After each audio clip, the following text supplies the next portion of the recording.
Hey guys, welcome back to my channel. Today I'm going to be doing a how to stamp tutorial for you guys. I just realized that I've never actually posted an official one on my YouTube channel. So I decided that today would be the perfect day to show you guys just a few of the tips and tricks that I have learned along the way. Let's get started first by the very first thing that I used when I first started to do stamping. So when I got into stamping,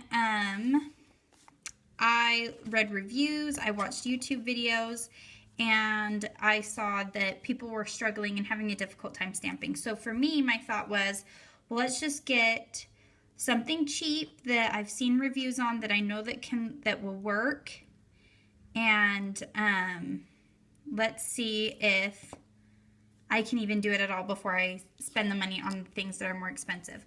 So I started out with Queen stampers, just their little circular ones, and I bought all of these products off of Amazon, and it came in like a little gift set box, and it came with the scraper, this pink stamper of theirs, which is a little bit small, but I still actually really do love this stamper. The head on this is wonderful. Now, keep in mind that this is a smaller stamper, and so it's more ideal for people with shorter nails. They could be a little bit long, but they can't be too long or else you'd have to double stamp your images. Now this worked perfect for me to begin with, and then I could practice a little bit, and I will show you how I practiced in a moment. But once I decided that I did like stamping, I continued to, when the transparent stampers came out, the transparent stampers I got were for Queen. So this one came out first from Queen. And I did like it. I just didn't like that the vision down the tunnel was so long, and it seemed a little bit blurry to me. If you guys can tell, looking down the image, it's a little bit fuzzy until you get right up close next to your nail, which was fine. This was what was available at the time, so I was happy with it. Right after I ordered this, Queen came out with this shorter version, which also has just a clear back that doesn't come off, but it does have a protective lid, which I love, that comes off, because as you can see, acetone dripped onto this stamping head, so it actually protected my stamping head. And so this one is quite a bit bigger than the first one I got, and it's even bigger than the tunnel one. So if I were to line these up, it would be small, medium, and large. This one works great as well. Like I said, I've always really loved the Queen items that I have gotten. This one's not quite as sticky, and for certain purposes that I have, for certain items that I've done in the past, I actually sometimes like the not as sticky ones for different transfers and things like that. It was a little bit clearer. It's gotten a little bit dirty and neglected since I've been using my other stampers, but it worked great too to see where you're placing your image. The fogginess of it wasn't as bad as I felt like the tunnel one was. So then, after I realized that those worked for me, I just wanted to try something new. So I got the Uber Chic stamper. I got this when she came out with carrying the holder with it as well. This one is extremely sticky. Sometimes it can be so sticky that if my lint roller that I use to clean off my stampers with isn't brand new, it won't take the image, it won't clean the stamper head. That's how sticky this is. So I absolutely love that. I also got the Uber Chic Luxe stamper, and this one is for when I shrink images. I just pull it out, which I do have a video on that, so you can look that up and I'll link it below. So these are all the stampers that I have. Oh, I did also order one of these ones off of Amazon. I think it's a Westonia stamper, and this one is great for me as well. This one is it's a little bit more firm. Like I have to press pretty hard to get an indent on this, but it did work great for me as well. I did have to prime this stamper a little bit, which I have read since I primed this that you're not supposed to put acetone on your stamping heads, but this one was in desperate need of acetone. It was very shiny and very brand new and did not want to pick up any stamps. I actually have never used this end of the stamper, so I cannot give you a review on that, but this side works great once I had it primed. I also believe that you need good scraping cards when you pickup stampers. I absolutely love these two from Queen until I ordered my Uber Chic ones and I got this one. It's quite a bit bigger and a little bit better to handle. All right, another thing that I find is helpful is you need the right stamping polishes.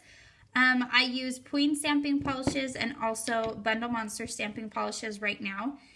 Another thing that I want to tell you guys is that Queen bundle that I got to start out stamping with, it came with 4 polishes. 2 were glitter and 2 were stamping polishes. It was a black and a white, which is a perfect basic starter set for you. Today we're going to be using these polishes for the stamping review just because I find that I don't use them as much as I use my other colors. So to get started, what you're going to want to do is when you first get your stamping kit, just get a notepad or some white plain paper.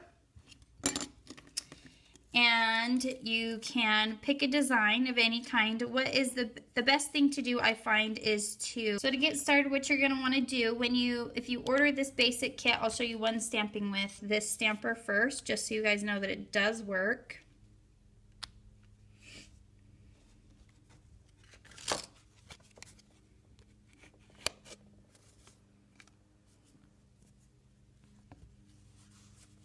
See, it picked up the image quite nicely, but it dried. So when you are working with stamping polishes, you do have to move rather quickly or else you will have this issue of the stamp drying and not being able to be placed onto your paper. So if you're able to pick up your images, but they are not transferring, your transfer is too slow and your polish is drying too fast.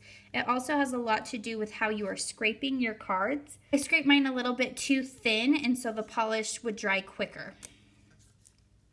Take your lint roller to clean off your stamper. And what I like to do is take acetone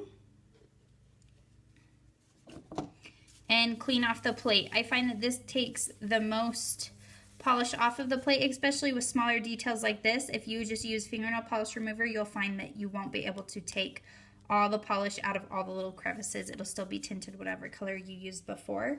And then when you go use it next time, you won't have a pickup or as clean of a pickup. A big tip when you are learning how to stamp is how you are going to scrape. When I scrape at about a 45-degree angle like this. And that helps keep the polish on the plate, and I don't apply a lot of pressure, and I usually don't go back for a second scrape unless the first one wasn't good enough. People that scrape like this will find that they're taking all of the polish off the plate, and they are also can be using too much pressure as well. And then if you scrape flat like this, you're just smearing polish all over the plate, and it's not helping your purpose at all. So a 45-degree angle like so when you scrape. Like I said, you want to be careful when you scrape and when you are applying the stamp. So scrape, drop your scraper, roll, and apply. So that picked up very nicely. You can really see the detail in it all, and it worked out great. But that was done in real time, so as you can see, you have to be very quick with your transfer and your rollover. And it also depends on how warm your room is, how warm your polishes are, different things like that, the temperature and stuff around you on how fast your stamp will dry. I find in the cooler months it doesn't dry as quickly, but in the hot summer months or on a muggy day, it's going to dry quicker for you. Okay, so let's move on and do another one. This time I'm going to use my clear stamper from Uber Chic. But I will show you a stamp from all of the plates that I am doing. So there is that one, picked up very nicely. Let's keep going. This time I'm going to be using the Queen stamper.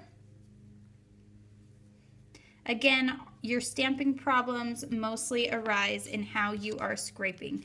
So get that scrape down, and you should be good.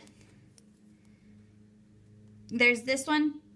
This one's clear stamper is not as squishy as the Uber Chic. That plate did not fully get filled with polish, but just because we are And it didn't get picked up very well either. I think that's partially my fault. I did not clean this stamper before using it. So if you fail at first, just keep trying. And I find that if you do it on paper first, then you'll get less discouraged and less frustrated because you are, you're not set in having it on your nails and not ruining your nails or whatever it may be, trying to practice and figure it out. Practice on a piece of paper first, and you'll always be better off. So as you can see, that one, whoop, out of frame, sorry guys. That one picked up a lot nicer as well. The only complaint I do have about this scraper is that if you press too hard, you will lose your stamper in the holder. It is softer than this smaller one though. Okay, let's switch out plates. Actually, let's just do this little tiara down here. And we will be using the Luxe stamper for this one. So it picked up nicely and transferred nicely as well. We did miss a few of the details, but I think that's my fault for pausing to show you guys the result. So I will do it one more time. Like I said, the best way to keep your stampers the cleanest is to clean them off with Scotch tape. I like to use a lint roller because it protects the surfaces underneath, and it's just easy. It's sitting next to me on the side, and I can just reach over and fix it. So there's the diamond shape. Picked up very nicely. So again, this was using a Queen plate, using Queen stamping polishes, and I showed you all the stampers except for one that I have, which I will show you that stamper right now. We will switch our plate out. This is the Wistonia stamper. It's the black and the white stamper that I got off of Amazon recently. Well, not recently, when I first started stamping.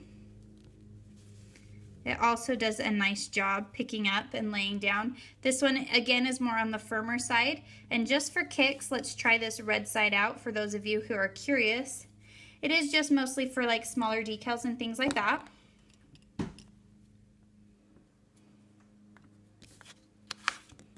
And yes, when I do my smaller decals, I do just pick up the whole thing. So it does pick up on the red side as well. Like I said, I've never really used this before. And if you can tell, it actually left behind some polish of the design, but it did lay the design down, if you can see that. So I don't know what that's about. Let's see if it'll come off. It does come off. So this one is super firm. This is the hardest stamper I've ever used or felt, but it does work. So if you just want to do smaller little placements, I would say you could start out with this stamper too if you wanted a bigger nail. But there is my how-to stamping nail tutorial. I hope you guys enjoyed it. If you have any questions, please leave them in the description box below. Like I said, lots of times your stamping depends on how you scrape the scraper card you're using and the temperature of your room. And I would say start out with stamping polish. Your life will be a lot easier if you do. You will get it a lot quicker, and then you can expand your horizons and use non-stamping polish, because there are a lot of mainstream polishes out there that will stamp for you as well. Thank you guys so much for watching. Please give this video a thumbs up, subscribe if you haven't already, and we'll catch you guys later. Bye guys.